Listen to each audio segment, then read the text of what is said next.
it up to some questions. I see a number of questions coming in. So I will just open them up here.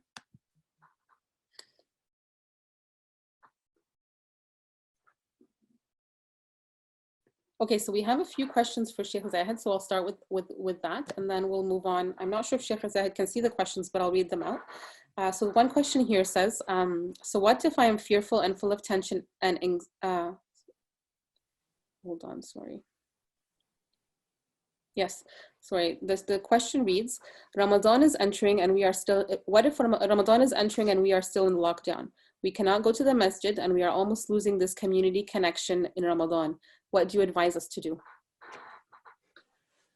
This is, inshallah, will be resolved because in MAC we discussed this issue. And Dr. Jasser Oda, mashallah, suggested, and the others accepted or concurred with this suggestion, that we conduct Taraweeh through the virtual Taraweeh, if you want to call it. Basically, an imam will lead and the other will follow through their phones or through their smartphones. This is a very exceptional situation that we live through and we are going through, and this requires very exceptional fiqh ruling. So this is one solution that MAC have worked, and I think other mosques will be doing the same, or many mosques will be doing the same. In addition to this, the family gathering. Yes, I agree. We will lose the connection of the community gathering, the iftar all together, meeting friends that we meet only in Ramadan. This is a test, a difficult time. And maybe it is a reminder to us that what we are enjoying, even the things that we think they are for granted, we should not take anything for granted. As Sister said, we should be thankful to Allah for everything, small and large, or usual and unusual. The best thing is to make it a family gathering as much as we can. Beyond Taraweeh, maybe the brothers at MAC and other Muslim organizations can come up with meetings like this within groups, not necessarily for a religious or lecturing, but just we can do a virtual meeting with our extended family, for example, with our close friend in Ramadan, in the presence of the children, to keep the spirit of the community that we used to enjoy in the month of Ramadan. Other than this, I cannot think of any other suggestion to overcome this. Okay, Jazakallah khair. Another question here is, well, with all the sad news of people dying in the States and other parts of the world, we feel a sense of anxiety and fear around death. What should we do to overcome this sense of fear? And there's one more question, I'll read out both. We are hearing fatwas around following Taraweeh and Jum'ah online. What do you advise? I think you touched upon that one, but if you can elaborate on that. Anxiety is normal as long as it doesn't become a fear that will paralyze us. Don't think that no one is anxious about this. If you are not anxious, you may become reckless. This is why Allah subhanahu wa ta'ala gave us fear as an instinct, so we would not take undue risk.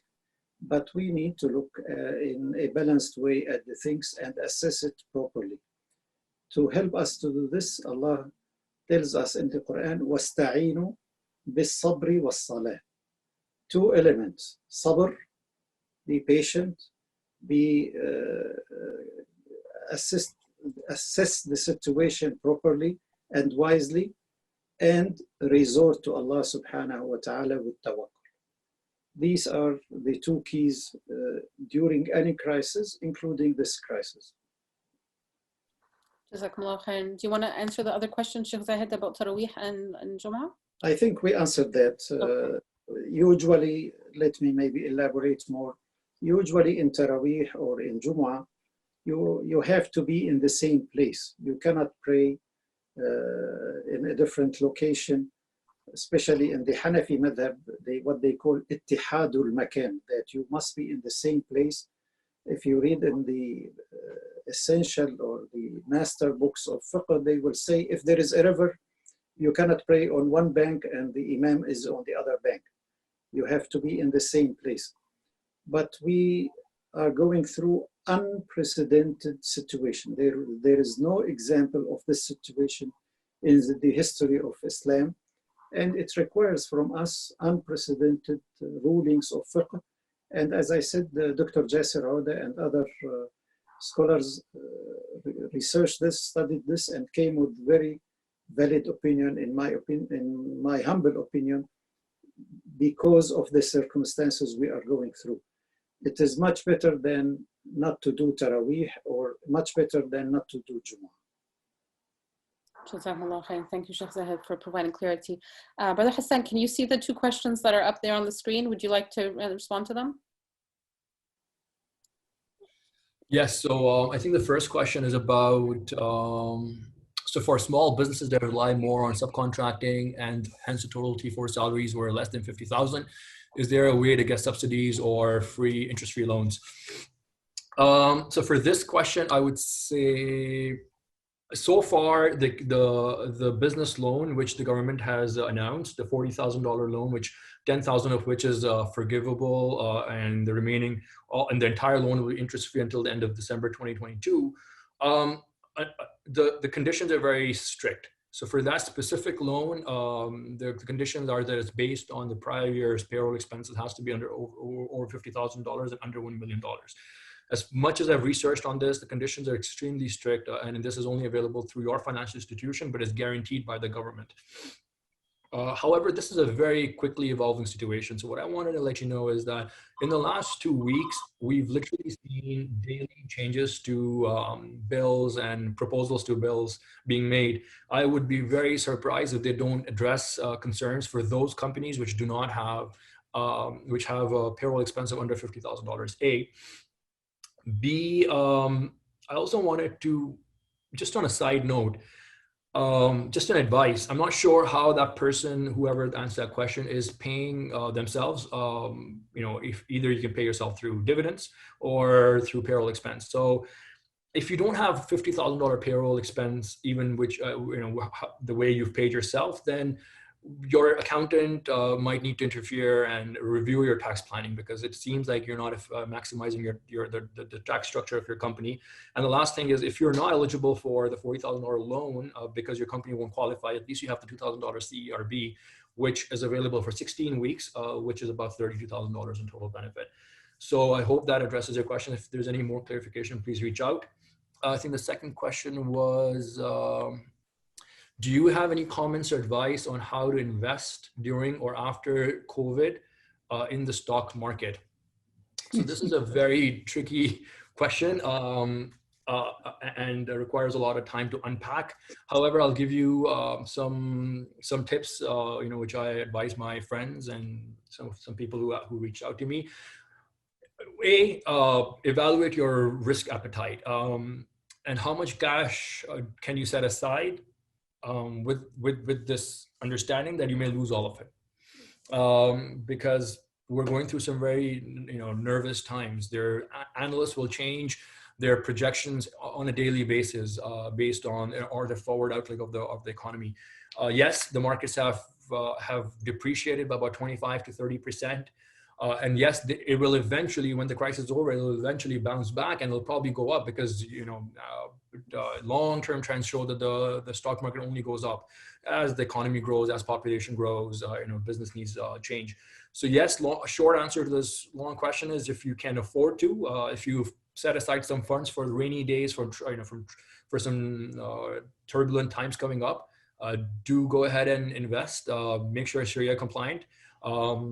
And for that, there are some halal options. Wealthsimple is one of them. There are some apps now, Zoya or Islamically, which you can use to make sure that the stock or the ticker you're looking to invest in are Sharia compliant. Real estate is pretty risk-free, so you can try real estate. But very important tax tip: maximize, if you have room left for your TFSA, tax-free savings account, maximize that, because That's tax-free growth, especially for these times. I couldn't advise you more. And if you have room left in your RRSP, Registered Retirement Savings Plan, maximize that, because that will reduce your taxable income, which, you know, on which you'll pay your personal income tax. So if you are looking to set aside funds to invest in stock market, make sure you exercise these two vehicles. So make sure you're not just investing in a general investment account, but it should be either a TFSA, RSP, especially if you have room available. All right, Jazakumullah khair. Thank you, Brother Hassan. There's one question here for me. It asks, so someone's asking, so what if I'm fearful and full of tension and anxiety? Should I hide it from my kids? How can I assure them when I'm not myself? So many of us as adults, as Sheikh Zahid said, it's very natural to feel fear and anxiety as long as it's in, you know, a manageable level and you can control it. I mean, if any of us as adults are feeling a high level of tension and anxiety, please do seek help, either professional help, or find someone, if you feel like, you know, you can talk to someone who's trusted, a trusted friend, or, you know, a family member that can help relieve that and provide that support.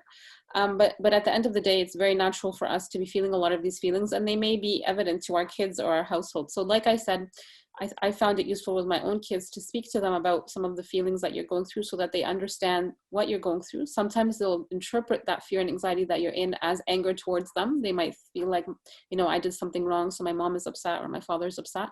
So communicate with them and tell them that it's normal for us to have feelings of anger or sadness, but it's how we take those feelings and move forward with them. And again, take that opportunity to connect them to the Prophet's stories, to the stories from the Seerah, to make dua together, to relieve that anxiety, to do something good together, maybe to go out for a walk, to find ways and communicate with them that these are the ways we're doing to make us be able to cope with some of these feelings, inshallah. So with that, I'm going to have to end that webinar, inshallah. Jazakumullah khair for everyone who tuned in. I'm going to end off with some announcements or some things to keep note of, and then I'm going to ask Sheikh Zahid to end with a closing dua, if you can. So MAC, alhamdulillah, now is doing a number of activities and programs to support us as a community, to support each other, and to support some of the community members who may need some help. So we have the MAC Give Blood Drive, which we are encouraging people to participate in and to donate blood if they are able to. Also, the MAG Give Food Drive campaign is happening across the country, and the need is rising every single day. So I encourage everyone to make a donation online at macnut.ca/foodshare. Many people are being supported by the food packages that are being distributed. We also have just launched a MAC Connect Hub. So you can find it on the MAC's website as well, where you can find all sorts of resources during isolation, as well as the MAC programming that's happening. Ramadan is around the corner, so please stay tuned for events. There's a lot of great things happening. Sheikh Zahid did mention a few of the things that are in the works, inshallah, so please stay tuned for that. And inshallah, as usual, we follow the Fiqh Council of North America, and Ramadan has been announced for the 24th of April, inshallah, bi'iznillah. May Allah subhanahu wa ta'ala help us reach that day. So Jazakumullah khair once again. Thank you for all your questions and tuning in, and I'll hand it over for Sheikh Zahid to close off with the dua. Bismillahir Rahmanir Rahim. Alhamdulillahi Rabbil Alameen, wassalatu wassalamu ala Sayyidina Muhammadin wa ala alihi wa sahbihi ajma'in. اللهم أصلح ذات بيننا وألف بين قلوبنا واجعلنا من المتحابين فيك يا أرحم الراحمين. اللهم اصرف عنا الفتن ما ظهر منها وما بطن. اللهم اصرف عنا الأمراض والأوباء ما ظهر منها وما بطن. اللهم اشف أنت الشافي شفاء لا يغادر سقما. وصل اللهم على سيدنا محمد وعلى آله وصحبه أجمعين. سبحان ربك رب العزة عما يصفون وسلام على المرسلين والحمد لله رب العالمين. Jazakumullah khairan, everyone. Inshallah, you have a good night. Assalamu alaikum wa rahmatullahi wa barakatuh.